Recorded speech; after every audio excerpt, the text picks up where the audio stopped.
Available everywhere.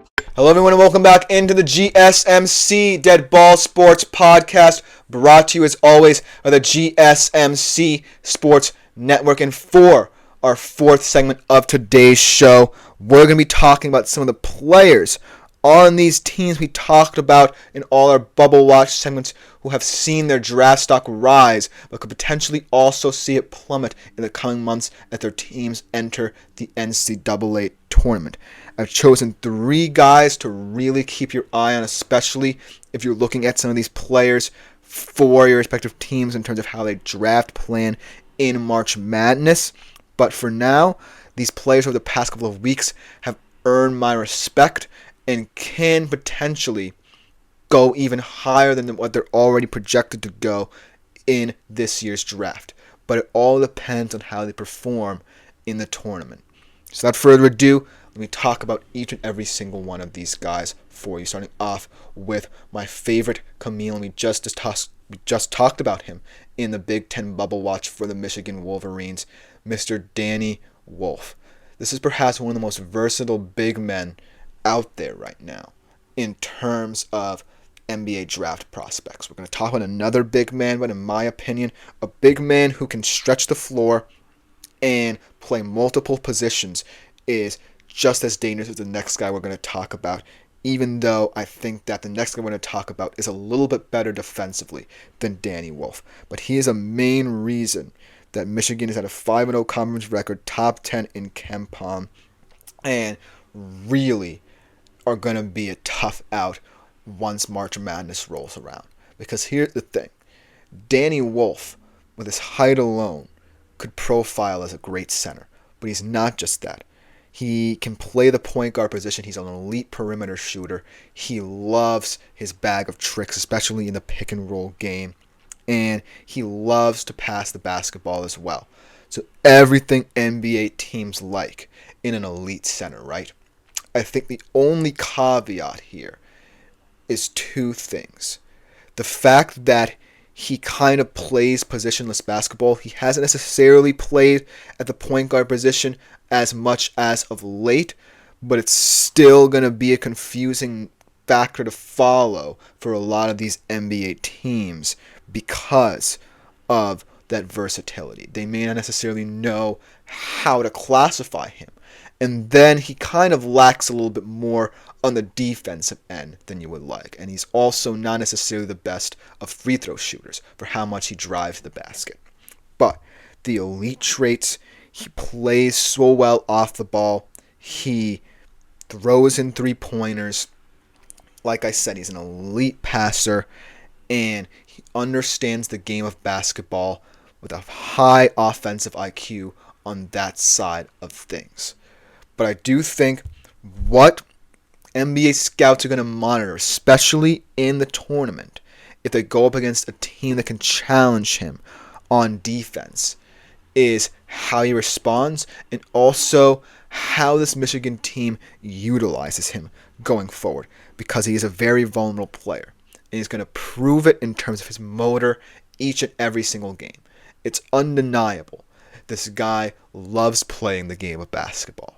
And you can see it a lot in his game. But what NBA scouts are going to be looking for is how he finishes his career as a Michigan Wolverine. If he can lead this team, like I mentioned, on a deep run in the tournament, it's because of his improvement as a defensive player, as a player who doesn't necessarily let his versatility get the better of him sometimes, then I could potentially see him vaulting into, say, top 10 to 15 status in this year's NBA draft. He's that good and he's that elite due to his height and his high motor. But if he fails to impress against teams that can impact him down low and against big men who want to get a little bit more physical on the defensive side of the court, then that's where I start to worry about his potential a little bit. But overall, a very elite offensive player who at 7'1" has a bag of tricks that is undeniable and incredible to watch, especially when paired with Vlad Golden, because they are two fascinating big men. when they play well offensively. But it's going to come down, like I always say, to how he performs when it matters. But that's why Wolf can be a potential draft riser and why right now he's viewed so highly in NBA circles. Now let's talk about another big man who I feel is the more complete two-way player, is the younger of the two, so maybe a little bit more raw in that regard, but still a fascinating project and really is going to have a big spotlight on him come NCAA tournament time, and that is Alex Condon. I decided to skip ahead to him because Chaz Lanier is a guard and it's a completely different profile, so I wanted to kind of stick in the big man territory for just a little while longer. And the reason why I really like Alex Condon out of Australia is because he's going to play in games that matter, because this Florida team excels when he is on the court and even when he's off the court. And he forms an elite inside-outside duo with Walter Clayton Jr. And I was a little bit worried about Florida's center depth this season because of the loss of Micah Hanlockton due to that serious leg injury that he sustained last year.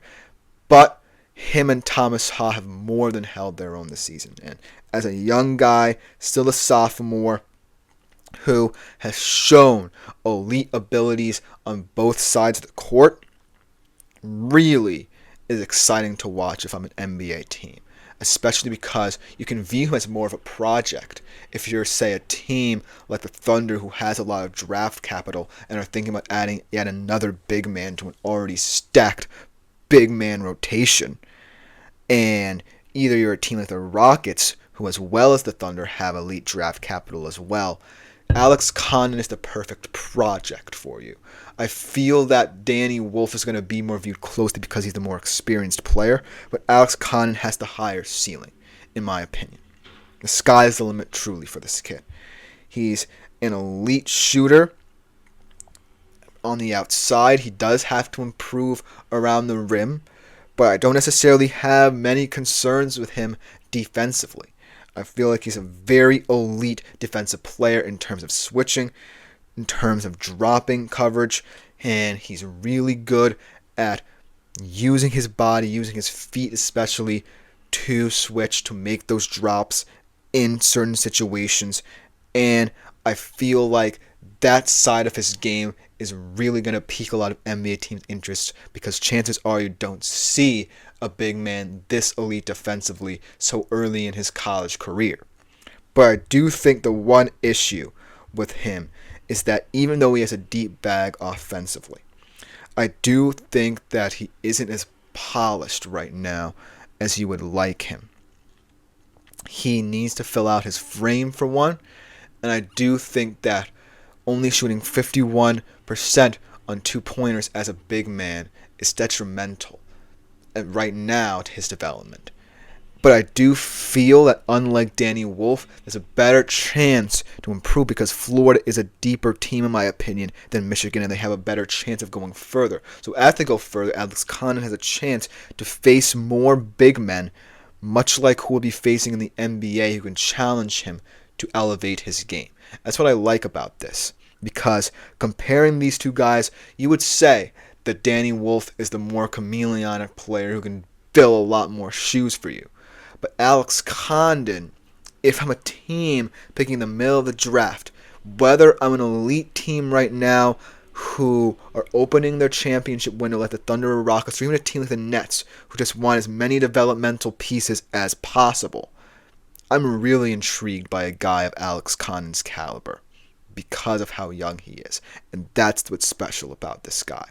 Because you are not necessarily going to see a lot of big men as elite defensively as Condon in the NCAA tournament, I believe. I feel like a lot of big men are going to use that platform to attack offensively, use their physicality to overwhelm teams. But Alex Condon, because of his understanding at this age, really has a chance to elevate his game, not just defensively, where he's already elite, but offensively as well. Because he knows the ceiling of this Florida team, and he knows his own ceiling as an NBA prospect. So that's what really excites me. I wish him the best of luck in the NCAA tournament, and I really hope that a lot of NBA scouts are going to be monitoring him, because the sky's the limit for this kid, in my opinion. Now let's talk about the only guard that I'm really excited and intrigued to see in the NCAA tournament as more of a project as well, in Chaz Lanier. This guy had to fill big shoes after Dalton Knecht went to the NBA, because Tennessee's a team, right, that's going to beat you defensively. They're very sound schematically there. But with guys that can unlock your perimeter shooting, you can have a big chance of advancing in the NCAA tournament. And that's what Tennessee did last with Knecht, and what they potentially do this year with Chaz Lanier. And in my opinion, when you compare both of them, I do actually think there's a chance for Chaz Lanier to become a little bit more elite than even Knecht. And right now, he's averaging 19 points per game, 43.7% from 3 on 8.4 attempts. So he's already kind of at the threshold of where Knecht profiled at Tennessee last year. He's a great catch and shoot guy. He loves to release the ball quickly. And I feel like his versatility at the position could see him play off guards a little bit more, because he's not necessarily seen as out and out shooting guard, in my opinion. Because of his height, he can play multiple positions, and he can play off guards very well. But the one thing that a lot of teams are going to monitor with him is how complete he can become. Because it's fine and dandy to be a great shooter, and NBA teams love great shooters.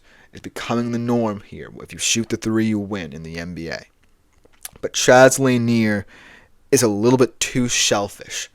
And for a Tennessee team that finally wants to break through to at the very least the Final Four, you can't be a selfish player. You're going to have to spread the wealth. He's only averaging 1.2 assists per game.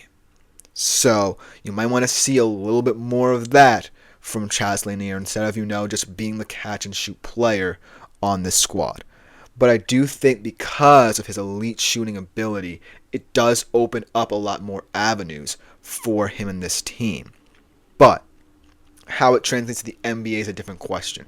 We're already seeing how Dalton Knecht can be utilized as a Los Angeles Laker, and how that went in terms of the trade the failed trade that ensued for his services in Charlotte. But Chaz Lanier, at the very least, has the team and has the culture around him to make him a more well-rounded player than where he is right now. And Tennessee has his best shot in quite some time to advance to a spot in the tournament they'll be very happy with. So all these three players I'm really excited to see. The only guard that I mentioned, Chaz Lanier, in terms of how he pans out. But let me know what you think in the comments below, because coming up to conclude today's show, we transition to the world of baseball, talking about the top 5 MLB prospects to look out for this season, right after this short break.